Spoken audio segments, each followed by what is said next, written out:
Come along, children. Now we're going to have a little music.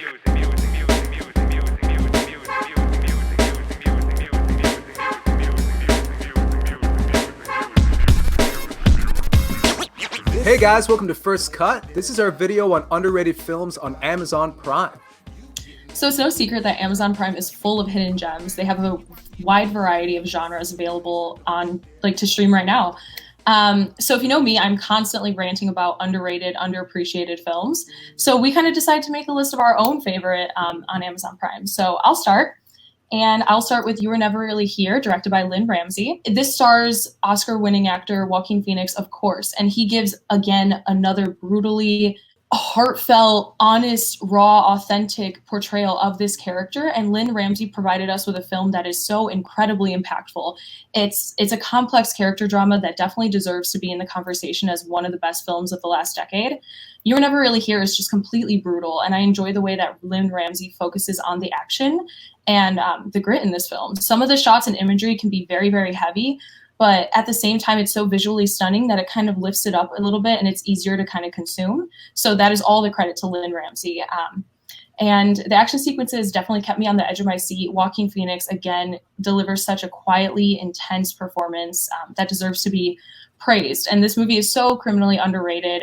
I revisit this film very, very often, actually, even with how dark it is, it's still very, very enjoyable. And I feel like you get a lot out of the ending. Yeah, absolutely. You're Never Really There is one of my favorite movies the year it came out, and Joaquin Phoenix gives like a tour de force performance all throughout that movie.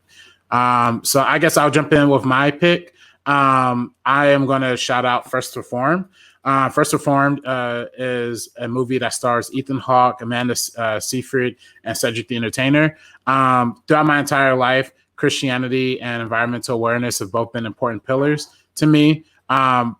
Unfortunately, because of the disconnection between creationism and modern science, there's kind of like this gray area that Christians always kind of had about discussing the protection of the environment. This movie kind of dwells in that gray area in this discussion, leading to a really complex and introspective piece about religion and the consequences of indifference. Ethan Hawke plays this morbidly depressed pastor who begins to question his congregation's relationship to the impending climate crisis after he meets a mentally unstable environmental activist and his wife, who is played by Amanda Seyfried.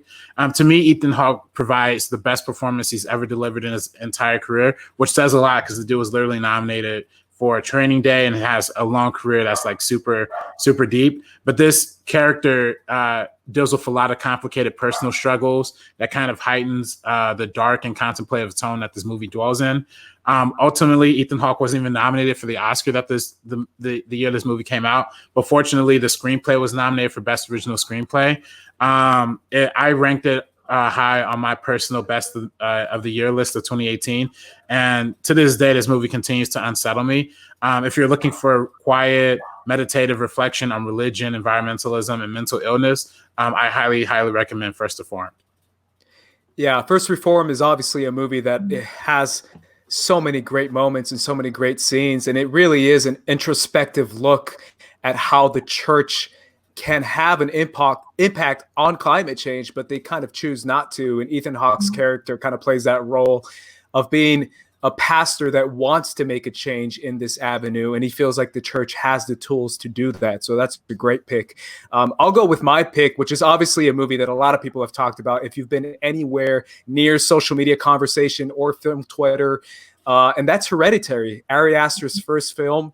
This movie is devastating. It is all the hype. I believe it lives up to every single high praise moment, every single Oscar-worthy performance moment. This movie is so difficult to break down because it has so many blends of genres. Obviously, it's a horror movie, but it's beyond that. It's more a psychological thriller mixed with a broken family, tragedy, nightmare. It's a difficult pill to swallow throughout the entire feature, but it gives you so much in return. Obviously, Toni Collette is the star of this movie, and she shines on screen, giving one of her greatest performances. And it shows a lot as far as how performances get judged as far as genres goes, because although this is a horror movie, it gives you so much more than that, and it does deserve all the praise and all the hype. I highly recommend this one, and obviously for anyone who's gonna do it and who's gonna do the first watch, prepare yourself because it really is an unforgettable experience. So my theater experience watching Hereditary for the first time is still one of my favorites. So that holds a special place in my heart. So my next one is The Handmaiden. The Handmaiden, to me, is one of the most interesting romantic drama films that I've ever seen, because it is so much more than that. I hesitate to say the word masterpiece, but I think this film truly actually deserves the title. This is directed by Chan-wook, and it's an erotic thriller which is loosely based on an English novel called Fingersmith. So the movie is set in the 1930s Korea, and it's centered around wealth, deception, lust. It has deeply focused characters that are rich with like wit and passion. We really attach ourselves to them, but at the same time, we're rooting for them. And we also understand that they might not have the best intentions and they might not be the best people. So it's kind of an interesting mix of all of that.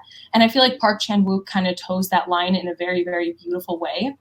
The story is twisting. It keeps you heavily invested throughout its entirety. The visual cinematography and production design heighten the atmosphere of the world that we're kind of immersed into in the 1930s Korea setting that they have in the film. And so like this, along with the stunning screenplay and meticulous direction, just create a film that's so special and completely worth viewing multiple times. It's a little graphic. I definitely wouldn't recommend it for somebody above or under the age of like 17. But if you're 17 plus and you're ready for something that's kind of a mix of horror, erotic thriller, comedy a little bit, this is definitely the one for you. Yeah, I absolutely love The Handmaid's Tale. That was actually high on my best of 2017 list as well. Yeah. I'm a huge fan of Park Chan-wook and a huge fan of South Korean cinema in general, which leads me to my next pick, which is also coming out of South Korea, called Train to Busan. Train to Busan is a zombie movie that kind of defies a lot of expectations. Over the past couple of decades, the zombie movie genre has risen exponentially. Movies and TV shows like 28 Days Later, World War Z, Zombieland, The Walking Dead becoming huge cultural popular phenomenons. But in a subgenre that's become like so exploited over recent years, director Sang-ho Yuan, I'm sorry if I'm mispronouncing that, he creates a movie like Train to Busan that manages to redefine the formula in a fresh and frightening way. This South Korean thriller takes a postmodernist approach to combining traditional scares with intriguing new twists. There's also a little bit of comedic value in this film as well that's actually kind of subtle but fits nicely into the overall mythology of the world. And most impressively, it manages to incorporate political and economic commentary into an action-packed zombie fest. So I would honestly say prepare yourself for one of the most memorable cinematic experiences you'll ever encounter if you watch Train to Busan. Yeah, obviously Korean cinema is filled with so many great movies. They just won an Oscar for Parasite, so you know they're doing something good over there. And I'm going to start with a movie for my next pick, a movie by an American filmmaker, but an American filmmaker who has a lot of heart and a lot of connection towards China, because that's where her family is from. And that's Lulu Wang's, Independent Spirit Award-winning first feature, The Farewell. And this is the reason why I say that is because it deserves that kind of praise. This is a movie that talks about the questions that first-generation Americans ask themselves and first-generation children ask themselves throughout their childhood growing up in America. They have this connection to, their parents' country and where they come from, and this allegiance and this language. And at the same time, they feel like they're American. This is starring Awkwafina, who gives an incredible performance, and that's completely against her brand because obviously she's known for comedy, coming off Crazy Rich Asians and that really over-the-top, huge, funny performance.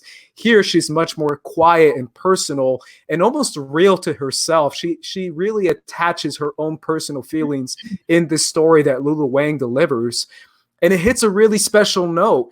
Throughout the movie itself is about a grandmother who slowly come to terms with her health and slowly passing away, and how the family has to deal with not telling her the truth about her health and how she's passing away. So they make a wedding almost to mask this family get together in order to spend time with her. This idea of not telling your grandmother that she's not healthy seems so unreal and so cold to Awkwafina's character. And that's the American side of her speaking, that she feels like speaking the truth and showing the love up front is the right way to do it, but Chinese culture says otherwise. So this is kind of her battling between her two sides of cultures and realizing that family love is the first and foremost thing that she wants to deliver to her grandmother. She just doesn't know how to do it. It's a beautiful first feature. It obviously goes straight for the feels, but I feel like it does it in such an authentic and true way that you almost embrace it. It doesn't hurt you to go there. It makes you think about your own family and your own thoughts and how you deal with these kind of personal issues that may arise in your own life. So I highly recommend this incredible first feature by Lulu Wang called The Farewell. Yeah, Lulu Wang definitely did an incredible job on her first feature. I mean, she knocked it out of the park with The Farewell. It's beautiful. But my next pick is Under the Silver Lake. So this is a sophomore feature from David Robert Mitchell. And it's an eager neo-noir set in Los Angeles. And we follow our protagonist as he kind of unravels the dirty, gritty underbelly of Los Angeles to try to solve the mystery of his missing neighbor. So this is how we start the film in the beginning. And, I went into this film with an open mind. And I think the best way to kind of watch this is through impartial eyes. So when you're 30 minutes in, you're kind of like, what is happening? Let David Robert Mitchell guide you through this journey. It's definitely odd. And I know it's unquestionably a polarizing film that won't please everybody, but it definitely really worked for me. The score is reminiscent of 60s Hollywood, and I feel like it's utilized to its full potential. It carefully sets the tone and atmosphere of the film, and it's so beautifully shot and directed by David Robert Mitchell. You guys may know him because he did It Follows. Definitely a low-key celebrated film. This one is so meticulously directed. He kind of hides all these hidden clues for us as an audience to find, which could be kind of annoying to some people. But as you're going along this journey, when I got to the end, I wanted to rewatch it multiple times, and I have, to kind of get the other clues that David Robert Mitchell is presenting to us.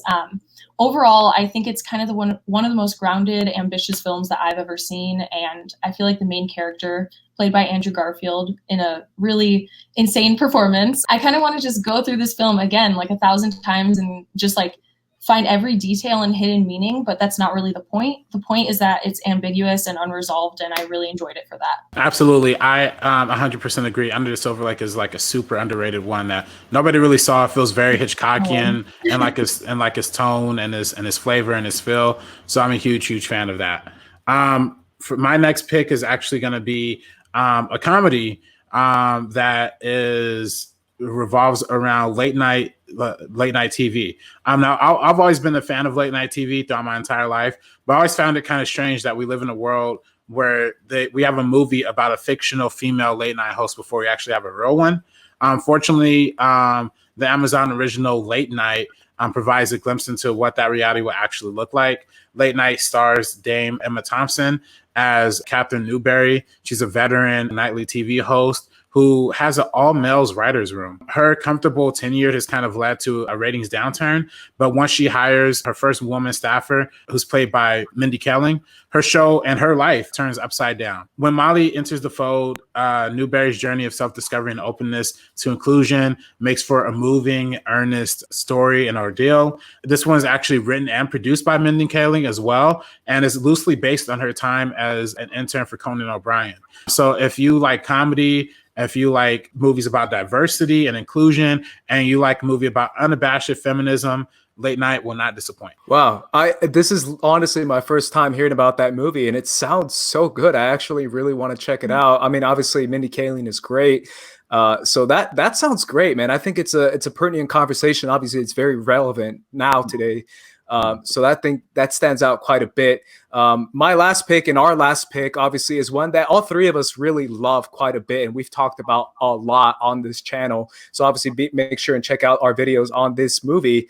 We put it as our favorites of the year, our top 10 of the year, and we've done a lot of reviews on it, and that's Alma Harrell's Honey Boy, a movie starring Shia LaBeouf, and it's actually about Shia LaBeouf, quite a bit about his childhood. And obviously, we know Shia LaBeouf mainly from his roles now in Hollywood, but he was a child actor. He was in Even Stevens, a Disney show, and naturally, being a child actor, he kind of followed the same formula of getting a little bit too lost in the magic of Hollywood and getting a little bit too lost in the fame and fortune and alcohol and alcoholism that kind of leads to that. So this is a script that he wrote actually during his time in rehab, and you actually get that scene in the movie, which is incredible.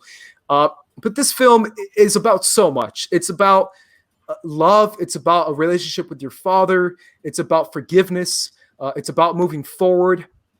It's about how a system can be just as abusive as a father, and how growing up in a system like Hollywood and growing up in this child actor mentality of fame, fortune, and power can lead you down a road if you're not careful, and if you don't have the family structure available to you that Shia LaBeouf didn't have, can lead down a dangerous path. And that's the path that Shia LaBeouf follows. Shia LaBeouf actually plays his father in this movie, and he does an incredible job transforming into this literal former rodeo clown type guy who is really struggling through his alcohol abuse, his drug abuse, and having this relationship with his son where he wants to push his son to greatness, but he ends up pushing him too far and ends up taking most of his childhood away from him.